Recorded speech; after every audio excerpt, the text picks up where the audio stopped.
মাম্মামের সাথে খাওয়া নিয়ে যুদ্ধ করতে করতে আমি বড়ই ক্লান্ত। তাই আজকে আমার মাথায় আসলো একটা আইডিয়া, না হয় ওর মুখের টেস্টটা চেঞ্জ করার জন্য নতুন কিছু করা যাক। তারপরে চলে আসলাম সোজা রান্নাঘরে, আর এখানে নিয়ে নিয়েছিলাম একটা ম্যাগি, ফ্রিজে থাকা গাজর, আলু আর হচ্ছে পেঁয়াজ।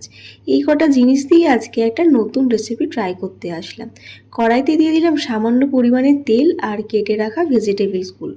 তোমরা চাইলে এখানে আরও ভেজিটেবল অ্যাড করতেই পারো, আমার কাছে যেগুলো অ্যাভেলেবেল ছিল সেইগুলোই দিলাম।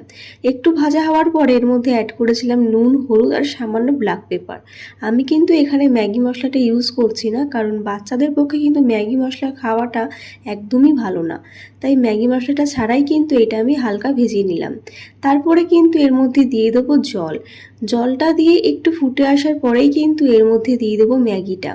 আর তারপরে ম্যাগিটা দিয়ে 5 মিনিট ফুটে গেলেই কিন্তু আমাদের হেলদি অ্যান্ড টেস্টি ম্যাগি একেবারে রেডি।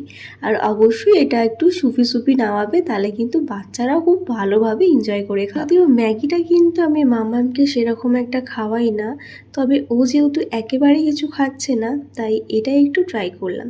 যাই হোক, ভিডিওটা কেমন লাগলো অবশ্যই জানিও। দেখা হচ্ছে নেক্সট ভিডিওতে। বাই।